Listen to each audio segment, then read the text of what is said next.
மீண்டும் உங்களை நாம் சந்திப்பதிலே மிக்க மகிழ்ச்சி அடைகின்றோம். நான் இலங்கையில இருந்து பதுளை போதனா வைத்தியசாலையில இருந்து வைத்தியர் கிருஷான் வேதநாயகம்.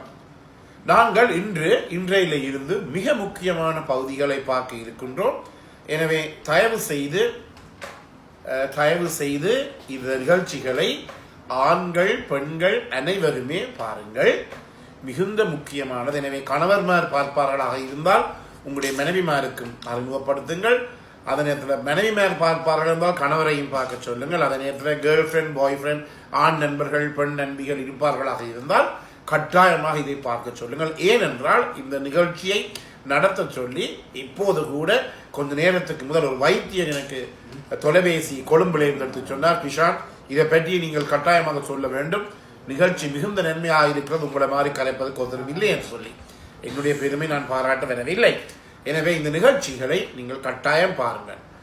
நாங்கள் கதைக்க போகிற விடயம் பாலியல் நோய்கள், அதாவது பாலியல் மூலமாக பரவுகின்ற நோய்கள், sexually transmitted illness R sexually transmitted diseases பற்றித்தான் நாங்கள் இன்று முக்கியமாக பார்க்க போகிறோம். எனவே என்னுடன் தொடர்பு கொள்ள விரும்பினால் வெளியூர் அன்பர்கள் வாட்ஸ்அப்பின் ஊடாக 0094-7735-62-45 மூலம் தொடர்பு கொள்ள முடியும். உள்ளூர் அன்பர்கள் 0777-35-62-45 மூலமாக தொடர்பு கொள்ள முடியும். மறக்காமல் யூடியூப்ல பார்ப்பவர்கள் லைக் பண்ணுங்கள், ஷேர் பண்ணுங்கள், மணி சின்னத்தை அல்லது பெல் சைனை அமர்த்தி சப்ஸ்கிரைப் பண்ணுங்கள். இன்ஸ்டாகிராம் அல்லது டிக்டாக்ல மறக்காமல் ஃபாலோ அப் பண்ணுங்கள். அதே நேரத்திலே பார்க்காதவர்களுக்கும் இதை அறிமுகப்படுத்துங்கள். இந்த செக்ஷுவலி டிரான்ஸ்மிட்டட் டிசீஸ், இந்த பாலியல் நோய்க்குரிய வரைவிலக்கணம் என்று நான் முதல் பகுதியில இருந்து உங்களுக்கு சொல்ல போகிறேன்.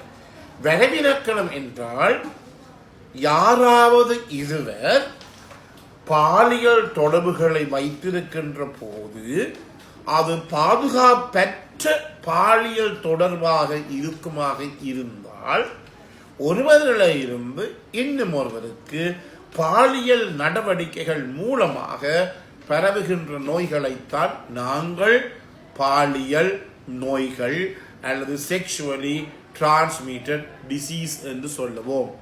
அதாவது unprotected sex between two human beings occurred.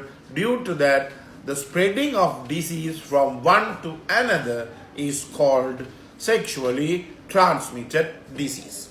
எனவே இதிலே முக்கியமாக நாங்கள் கவனித்துக் கொள்ள வேண்டியது என்ன, டாக்டர் என்ன சொல்லிச்சார், இருவருக்கிடையே, அந்த இருவரும் யாராக இருக்கலாம், ஆணும் பெண்ணுமாக இருக்கலாம், அல்லது பெண்ணும் பெண்ணுமாக இருக்கலாம், அல்லது ஆணும் ஆணுமாக இருக்கலாம். முக்கியமாக கவனித்துக் கொள்ளுங்கள். எனவே அது ஈரின பாலியல் சேர்க்கையாக இருக்கலாம், அதாவது பைசெக்சுவல் அஃபேர்ஸாக இருக்கலாம், அல்லது ஓரின பாலியல் சேர்க்கை அல்லது ஹோமோசெக்சுவல். இந்த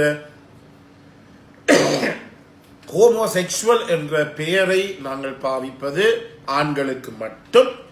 அதே நேரத்தை இரண்டு ஆண்கள் தொடர்பினை மேற்கொள்ளுகின்ற போது அது ஓரின பாலியல் சேர்க்கை ஹோமோசெக்சுவல் என்று சொல்லுவோம்.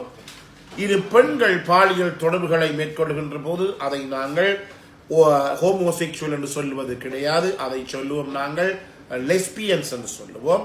எனவே இதன் மூலமாகவும் நோய்கள் பரவலாம். அதே நேரத்திலே இன்னுமொரு ஆட்கள் இருக்கிறார்கள், டிரான்ஸ்ஜெண்டர். எனவே எங்களுடைய உலகத்திலே 3 விதமான மக்கள் இருக்கிறார்கள்.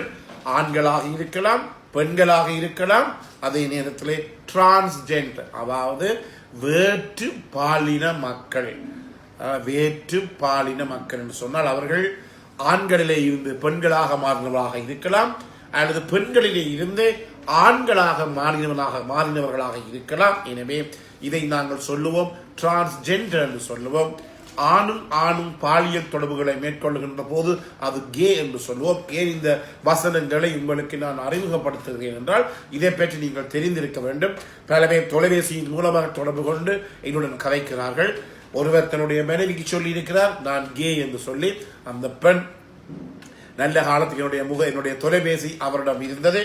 அவர் தொடர்பு கொண்டு கேட்டார், டாக்டர் இந்த கே என்றால் என்ன எனக்கு சொல்லுங்கள் என்று சொல்லி என்றபடியினாலே அதையும் கூட நான் இங்கு சொல்ல விரும்புகிறேன். எனவே முக்கியமாக கவனித்துக் கொள்ளுங்கள், என்னை பொறுத்த மட்டிலே I respect each and every gender.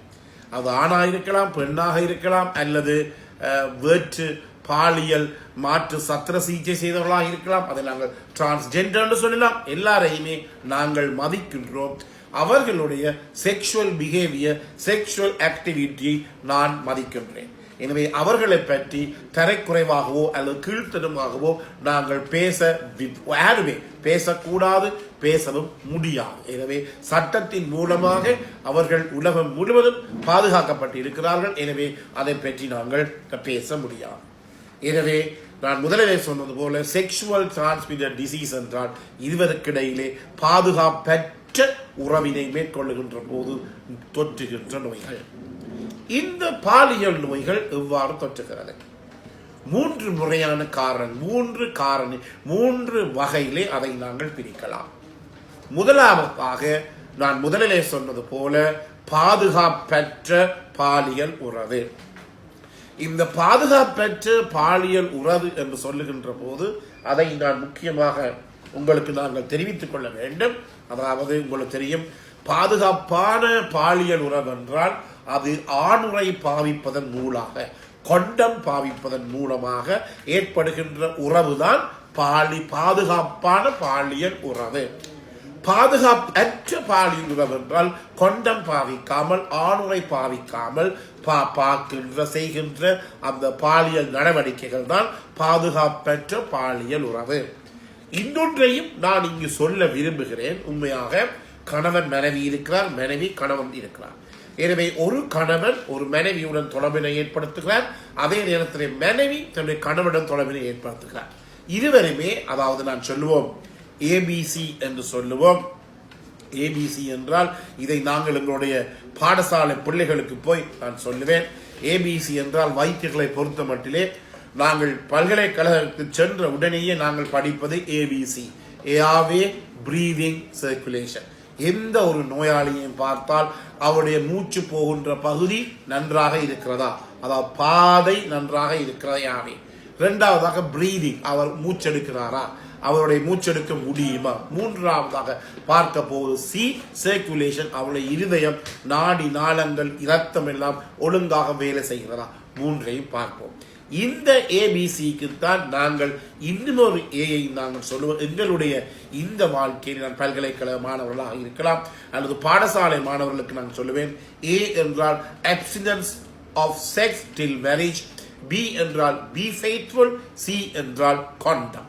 எனவே முதலாவதாக abstinence from sex till marriage என்றால் என்ன கதை என்றால், தயவு செய்து திருமணம் முடிக்கும் மட்டும் நீங்கள் செக்ஸ் வைத்துக் கொள்ள வேண்டாம்.